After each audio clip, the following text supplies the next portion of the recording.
नमस्कार दोस्तों, मैं हूं सुरजीत श्यामल। आप देख रहे हैं वर्कर वॉइस .in।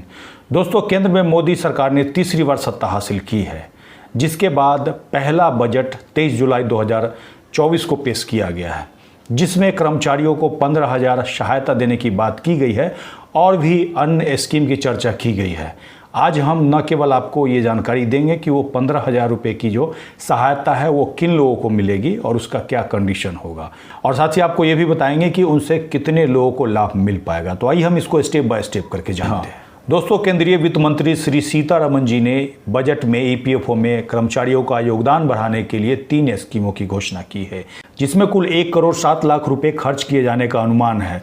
पहली बार नौकरी पाने वाले कर्मचारियों को पहचान कर उन कर्मचारियों को और नियोक्ताओं को ध्यान में रखकर और लाभ पहुंचाने के लिए ये योजना बनाई गई है और उसी के तहत ये घोषणा की गई है। वित्त मंत्री ने बजट की घोषणा करते हुए कहा कि हमारी सरकार प्रधानमंत्री के पैकेज के हिस्से के रूप में एम्प्लॉयमेंट लिंक्ड इंसेंटिव के लिए 3 योजनाओं को लागू करेगी। उन्होंने कहा कि ये योजनाएं कर्मचारी भविष्य निधि संगठन ईपीएफओ में नामांकन पर आधारित होगी और पहली बार रोजगार पाने वालों की पहचान दिलाने में मदद करेगी और साथ ही रोजगार देने वाले तथा रोजगार प्राप्त करने वाले लोगों को सहयोग करेगी। अब इसके बारे में जरूर जानना चाहते होंगे कि आखिर वो वित्त मंत्री के द्वारा जो 3 स्कीमों की बात की गई है वो स्कीम क्या है और इन स्कीमों का किन किन लोगों को लाभ मिलेगा। हम आपको तीनों स्कीम के बारे में बारी बारी से बताने जा रहे हैं, जिसके बारे में वित्त मंत्री के द्वारा घोषणा की गई है। जिसके स्कीम ए में जो लोग पहली बार नौकरी प्राप्त करते हैं उनको 1 महीने की सैलरी देने की बात की गई है, जिसमें कि 15,000 रुपये की आर्थिक सहायता दी जाएगी। कहने का मतलब ये जो 15,000 रुपये दिए जाएंगे आपको 3 किस्तों में दिए जाएंगे और 3 किस्तों में उनको दिए जाएंगे और उनकी जो मासिक सैलरी होनी चाहिए 1 लाख रुपये से कम होनी चाहिए।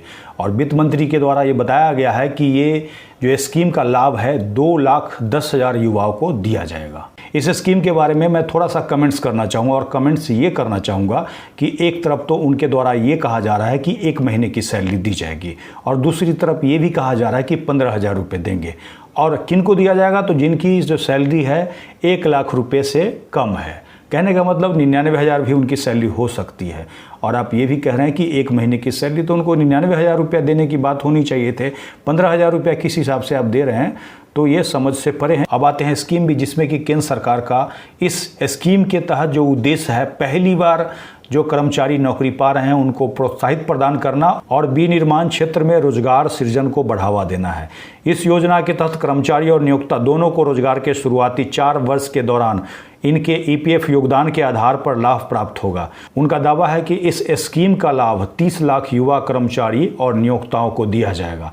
लेकिन ध्यान रहे, अगर 1 साल के अंदर अगर कर्मचारी को नौकरी से निकाल दिया जाता है तो नियोक्ताओं को जो भी कंट्रीब्यूशन सरकार की तरफ से मिलेगा उसको रिफंड करना होगा।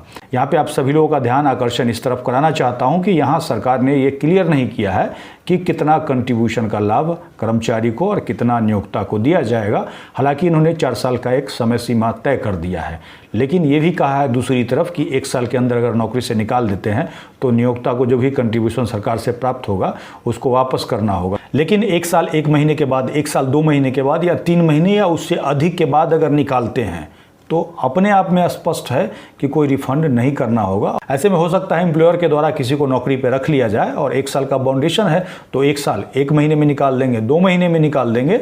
तो इसको स्पष्ट सरकार को करना चाहिए। अगर 4 साल तक अब लाभ दे रहे हैं तो कम से कम 4 साल तक का बाउंडेशन होना चाहिए था।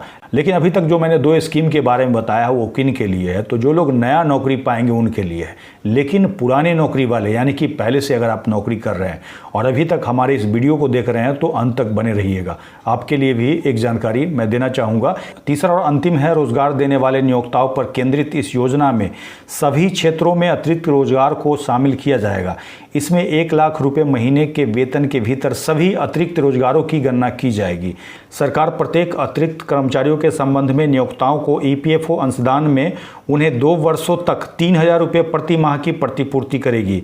इस योजना में 50 लाख व्यक्तियों को अतिरिक्त रोजगार प्रोत्साहन मिलने की संभावना जताई जा रही है। इसके लिए सरकार क्या कर रही है? तो कंपनी जो भी नए व्यक्ति को रोजगार देती है उसके एवज में उनको 3,000 रुपया महीना 2 साल तक देगी। और ये किसके लिए देगी?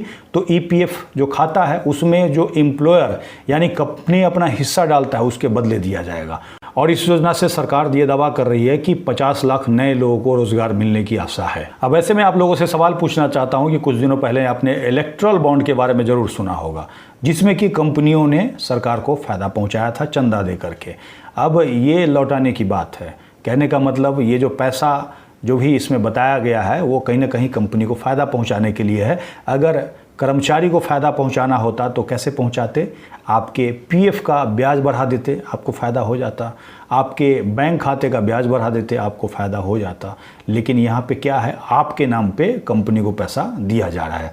कहने का मतलब आप को नौकरी से निकाल दिया जाएगा हो सकता है, और फिर से आपके बदले किसी को रख लिया जाएगा तो कंपनी को फ़ायदा होगा। तो ये काम कंपनी कर सकती है कि पुराने कर्मचारी को निकाल दे और फिर से वो दिखा दे कि 50 लाख लोगों को हमने नौकरी पे रख लिया और हमें 2 साल तक 3-3 हज़ार रुपये सरकार की तरफ से इसके लिए अनुदान मिल जाएगा। और भी जो स्कीम है कम से कम इसी तरह की है जैसा कि हमें लगता है।